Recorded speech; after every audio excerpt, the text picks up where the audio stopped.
Hello again everybody, and welcome to another video from the Canal Sidings Model Railway channel. As you can see, last time I was talking about getting a third track in around the end of my room, and I'd started to put up the foam along the outside of the baseboard. Well, now as you can see, I actually have a track. Excuse the creaking of the tripod. I now actually have a track that runs all the way round. It isn't fixed in place yet. That first piece of track that's actually got rusted rails is a piece of just old Pico Code 100, which was on the old layout. The next piece that starts about 800 millimeters, I suppose, in from the end of the bit of blue foam is a piece of Hornby set track, 4th radius. Underneath the coach, that changes to a bit of set track 3rd radius, and then there are two. There's that and another piece of 3rd radius that brings you all the way around to that class 47 over there. And then there's another piece of ordinary set Pico streamline track.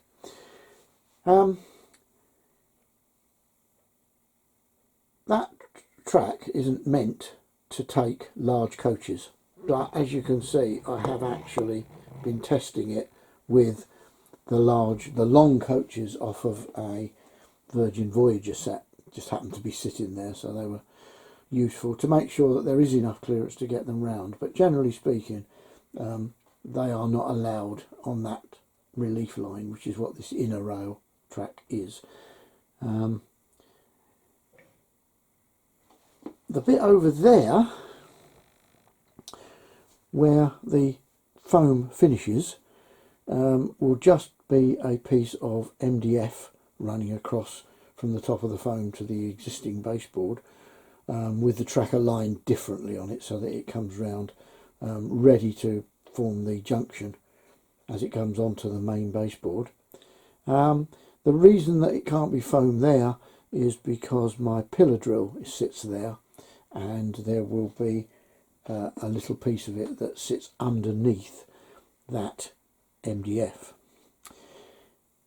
In front of most of this there will be a fascia board, which I normally use. I normally paint it black.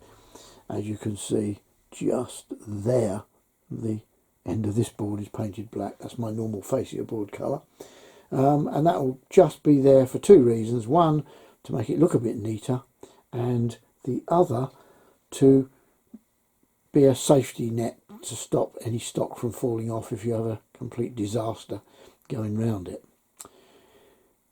The track isn't fixed in place yet. I will be fixing that once I've got the ends sorted out. What I have still got to do, and I'll turn it around and down just here, that's got nothing to do with it, take that away. Just here is where the section that goes across the door normally sits, and as you can see, that has been removed and it normally joins on over there, just there. It's been removed because I'm working on it to add the point work that allows me to get to this new piece of track that runs around the inside. So what I'll do is I'll move the camera and we can have a look at that, so that you know where I am.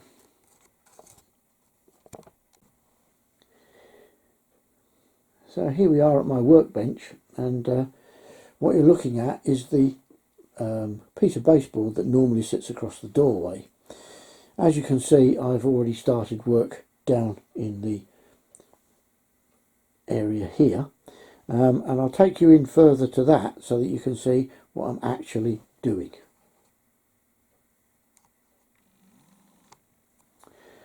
Okay, so let's get my pointer.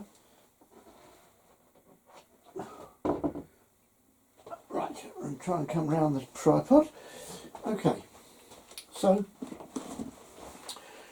what we have here is this point and this track are what is effectively the down main, and this is the up main. And this third track here was just a loop and used to join in there with a couple of bits of track which I've sort of removed already, that piece and a piece that was on there, and that used to just be the end of the loop, and it would go back onto the down main. Luckily I'd laid it on cork, so and not stuck the cork down, so I could easily get that off there to reveal what I want here. Now, I'm a bit mucky there. Now, this point needs another point, which I have here, to allow me to get from that track along here and round to join onto what we saw over there. The only problem is, if you look at, just get that out of the way for a minute, if you look at this piece of track here, it isn't straight, it slightly curves in that direction. And that causes this point to twist this way. It should be about there if this was straight, about that angle, but it's caused it to twist slightly that way. Which means if I take a standard point and join it onto there, it won't line up with this track. As you can see, it doesn't. So what I've done is, and this is not my idea, I've heard a lot of people doing this, and what I've done is followed their ideas, and just let me turn that round so that I can see what I'm talking about. Okay, what I've done is I have taken this picot point, let me stand here so that you can see me. I've taken this picot point and I have cut all the webs on this side out, apart from this bit here, which is where the check rail is, and you can't really do much there, nothing will move. And then on this side I've just made simple single cuts in the web, again apart from this bit here where the check rail is. And having done that, what is then possible is you can just flex this point. You might be able to see it happen if I get it and hold it still. It's very stiff, but you can actually put a bit of flex into it. And go back down here now. What that has allowed me to do is, despite the fact that this is not in the right angle, I can, it's hard to get it in the right place, but I can actually get this point to turn around. It's not far enough that way at the moment. Can get it to turn around and line up with this piece of track. And that is what I'm doing. I'm going to fit cork all the way in here. I have another one of these surface mount picot point motors, which will be going there. If the wire would let it sit there for a minute, will be going in there. And it's, I can't get it to stay there. Oh, it goes there anyway. And it's very, very close to the two tracks. However, no closer than this one, or this one, or this one, or this one. Oh, you can't see those. No closer than this one anyway, or this one that you probably might just be able to see. So that allows me, I hope, to get that point motor in that gap. And at the same time, because I can cut these bits off, at the same time, that point motor and this one, which, can you see that one? Just about. This point motor which controls this point, they will then be wired in together. Don't normally like doing that, but I don't have another accessory decoder output. I have a 4-way accessory decoder on here from Merg, and that drives 1, 2 and 2 more points up the other end, which is the only 4 that I had.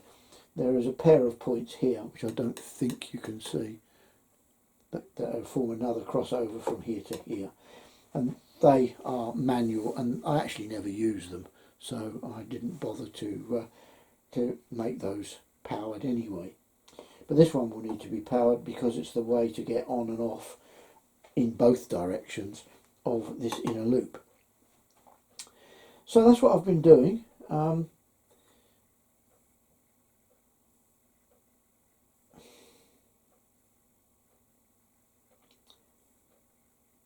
So what I'm going to do now is crack on, put my cork down here, raise this up and add a little piece of track in there, get all this sorted out. You'll notice that there I severed the feed to this piece of this rail here, so I need to sort that out and reconnect that rail, that track. But apart from that, this is going reasonably well. Then what I've got to do, I'm just going to tip you down a bit now. When I get that point in place, if I could desperately turn that a little bit further. Yep, got it. When I get this point in place, then I've got to take this track and take it around to here, which means I've got to expand this a little bit with some more foam. But it's a lot easier if you can put a piece of track on there and judge where you want it with respect to this track than it is if you simply try to stuff the foam in. And of course it's got to be straight across here to connect onto the piece of foam on the other part of the baseboard. So that's what I've been doing today, and I'm going to just carry on doing that, and I'll be back. Okay, I've now put the cork in and painted it black. That's something I now do rather than just leave it cork coloured like that is over there. I like to paint my cork black and then ballast over the top of it, and that way this black here doesn't actually show through as that bad. Perhaps a more earthy colour would be good, but finding one that's going to be available all the time is quite difficult. It's always pretty easy to find some black emulsion in tester pots, which is what I tend to use. Anyway, as I say, got the area that I ripped up and got rid of all the ballast now corked, and I've cleared the ballast off of here because I need to lay a track through there now. And I've laid the point in and the extra little piece of track here, and you might just be able to see the amount of curve that I've got on this part of the point. It's subtle but very necessary to get these tracks to line up perfectly and to get this one to follow the line of the original track. I managed to get the point motor in place as well, and I've tested it with all sorts of bits of stock, and there's no problems, even though it's very close to that track. It's normal distance from this one, but it's very close to that one, and the point will work when I get the point motor powered. I haven't wired it yet, but I intend to wire this point motor and that one together, as I've said before. My normal preferred method of laying track these days, as you may have noticed from a couple of previous videos on North Grove, is that I use a PVA glue to hold the track down, and I ballast it at the same time. I put the PVA down quite thick, undiluted, push the track into it without sliding it around, so you know, one hit if you can do it, keep it clear from any moving parts, and then drop ballast on top of it, and let it soak in for a while, let it sit into the PVA, and a bit of vibration like that is good. Somebody suggested a cheap toothbrush for that method, and I actually did buy one. Don't know, there's a battery in it actually, don't know how to switch it on. Well, there is battery in it.